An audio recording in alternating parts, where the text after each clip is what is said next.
Hello, I'm Bernard Hickey from interest.co.nz and welcome to 90 at 9, our morning briefing where you get everything you need to know in 90 seconds at 9 o'clock, starting now with news from overseas where Fannie Mae and Freddie Mac, the big American mortgage providers, are in trouble. Now you've got to remember, not many people in New Zealand have heard of Fannie Mae and Freddie Mac, but they're extremely important in America. They've written about $1.5 trillion worth of mortgages. They're integral to the whole housing industry and therefore the economy in America. And now people are saying openly that they may be short of capital. They actually have an implicit government guarantee, and people have always wondered whether or not the government would step in to rescue Fannie Mae and Freddie Mac if they ever got into trouble.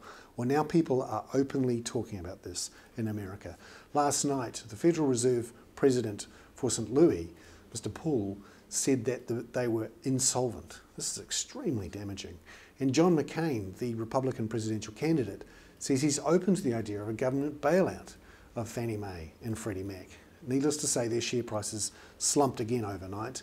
Both of their share prices are down 70% in the last year. This is utterly crucial to the US economy and we should be watching it closely.